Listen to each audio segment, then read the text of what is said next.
At 2:05 this past Tuesday, I shared something with my client, Simon, that initially shocked him, but then it didn't. You see, Simon and I were having a conversation so I could debrief him on what I had uncovered over the past couple months when I was working with him and his leadership team to identify what wasn't working. You see, Simon's new to his position, he's new to this company, and he asked for my insights. So I shared with him, Simon, this organization has been around for decades. Its mission is noble. There's also this attempt to create a culture of mutual support and respect. But what's been happening over the past decades with prior leadership and with many of your leaders right now, there is a warped understanding of what mutual support and respect look like. What it's come to mean to your leadership team and to most of your employees is it means don't say or do anything that's going to make someone else uncomfortable. And I said, Simon, competency bias is killing this organization. And when I said that, he went, he was shocked. And then he said, you know, you're right. He said, what do we do? Well, let's realize that's what's happening here. Because of this warped perception of what it means to have a culture, an organization of mutual support and respect, what's actually happening is people are interpreting that to mean don't question or challenge anything you don't understand or agree with. Don't provide feedback. Don't provide honest feedback during performance evaluations. Don't deal with interpersonal conflicts. Don't hold team members accountable. And don't deal with the passive-aggressive behaviors that are pervasive. I said, Simon, we need to do a reset. And we need to help your team understand what it means to really have a culture of mutual support and respect. One that enables everybody to really understand what is expected of them. And that means you're expected to challenge and ask questions when you don't understand or don't agree. You're expected to provide feedback and then also accept feedback if it helps you become better, more informed, skilled, more effective. You're expected as a manager to provide honest feedback to your team members so they know, what am I doing right? What am I doing wrong? What can I improve? You're expected to deal with the interpersonal conflicts. You just can't go, oh, your adults deal with it. You're expected to hold team members accountable to do the jobs they're being paid to do. And you're expected to address the passive-aggressive behaviors that are crippling conversations, that are causing your interdepartmental conflicts, and that are creating this situation where performance is far less than stellar. Number one, we got to do a cultural reset. And then number two, we need to train your managers on how to do those things. And this is where we introduce the leadership program, the model that I shared with you already, Simon, and I'm going to share with you now.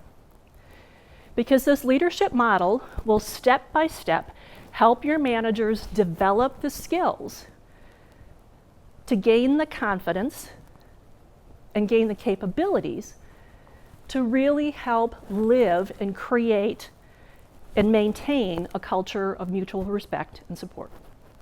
So let me share with you my 5 stages of leadership model that I shared with Simon so that you can understand what we're going to do to help him and his leaders develop the skills to do what they need to do to address our cultural issues. So each of these 5 stages are formatted the same way. The vertical axis measures from low to high the amount of activity that you're doing. Basically, the higher up the scale, the more you're going to demonstrate the behavior that's identified there. The horizontal axis measures from now into the future and basically says, over time, as you start to think more intentionally as a leader and behave more intentionally as a leader, you will start to minimize the behaviors on the top wedge, and you will start to increase the behaviors on the lower wedge, okay? Basically transition from upper left to lower right. So the first stage, stage 1 leadership, this is where you and I started our professional careers. We were the hands-on doers. We made the widgets, we were on the phone with clients, we were out in the field. We were doing the work the organization is known for. But because you're at this leadership conference, like me, you're probably a pretty good doer. And what pretty good doers do, within a very short period of time of getting their new position, they'll start asking questions like, why do you do it this way? Is there documentation? Is there an SOP for this? What if we did it like that?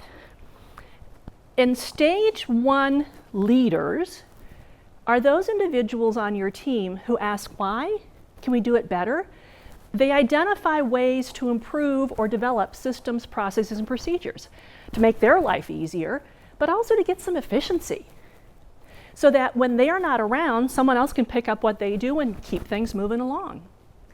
Stage 1 leaders create value for the organization, obviously because they help create this documentation and systems, but they themselves also become more valuable because they are now the go-to people.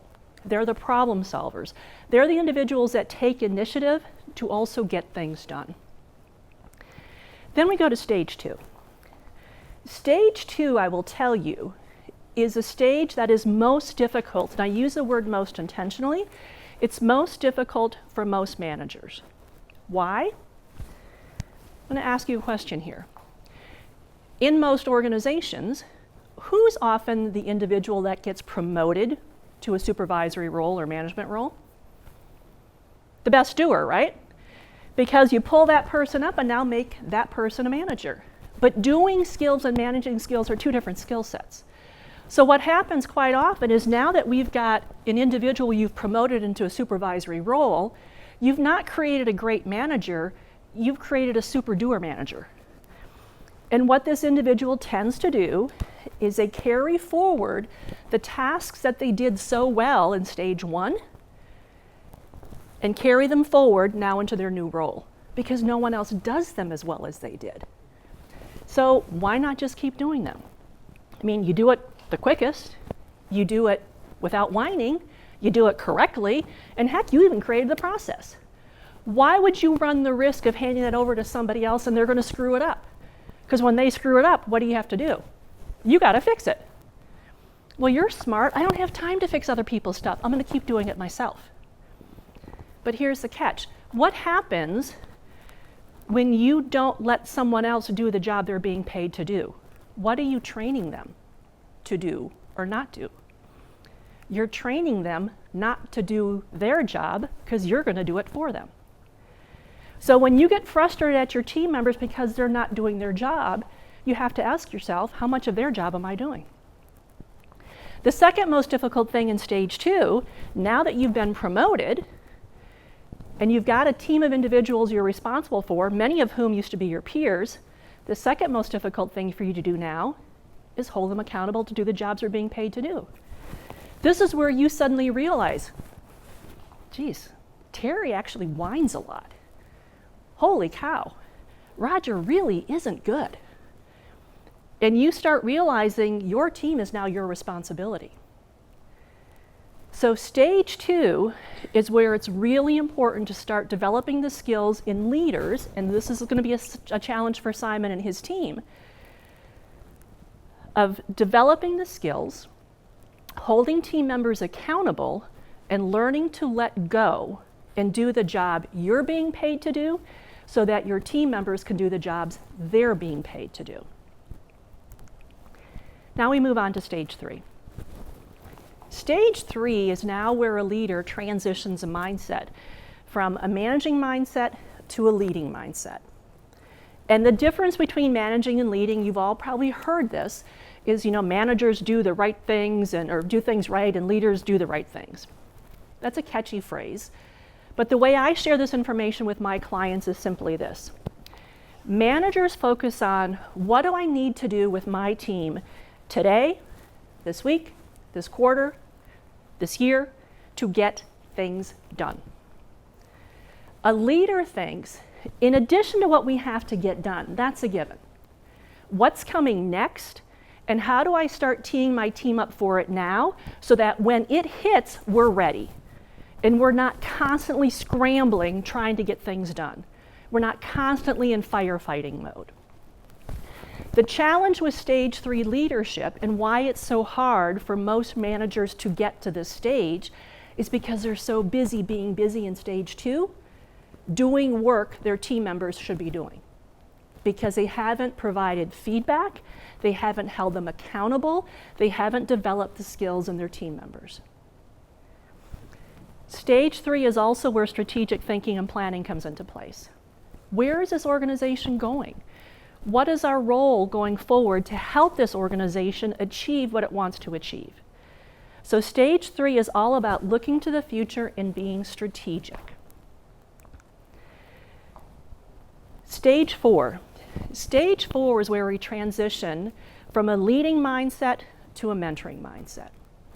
And stage 4 typically is fairly easy for most managers if they've nailed stage 3. Because if they've nailed stage 3, they can visualize where the organization's going. They can visualize what their team needs to be doing differently 2 years from now, 3 years from now, 5 years from now. And because they can see that, they can all start to realize, given what we need to be able to do at that time, and given the skill sets that my team has now, we've got a gap. And I need to start helping my team close the gap on their skills to be able to do the jobs that are going to be expected of us 2 years from now, 3 years from now, 4 years from now, 5 years from now. This is an area that Simon's going to be focusing on. The last stage, stage 5, well, this can occur in a number of different ways. Stage 5 can occur when an individual retires or leaves the organization, takes a job elsewhere. Stage 5, the transition from mentoring to moving on, can also occur when someone takes a lateral within the organization, moves to a different department. Stage 5 can also occur by simply handing off a responsibility to somebody else. The idea behind stage 5, though, that regardless of the severity of the transition from me to my successor, that transition should be seamless. It should not negatively impact any external customers or internal customers. And if we can achieve that seamless transition, what that tells me is that as a leader then, I have obviously taken the time with my successor to help that individual develop the skills in themselves to do the job. I've helped that individual understand where this organization or where this department is going and what flight path they have to follow to get there. I've worked with this individual to help them develop the team they're going to need not only now, but the one that's going to help them to drive forward. And I've also helped them ensure they've got the systems, processes, and procedures they need to better inform, skill, and help their employees be more effective. We've worked all the way down through all 5 stages. So, which stage is the best? Well, every stage is the right stage. It depends upon where your team needs you and when. So my question for you is this: what does this mean for you? Well, if anything I shared with you about competency bias when I was teeing this up resonated with you, there may be some work that you have to do concerning your organization's culture. If there's anything that I shared with you about these 5 stages, and you visualize some of your team members as I was going through those 5 stages, like Simon, there may be work for you to do. The thrust of all of this is, like Simon, if there is frustration and something isn't working right in your organization with your team, I'll share a final piece of advice that I shared with Simon, I'll share with you. It's basically, if you're thinking something needs to change around here, it just might be you.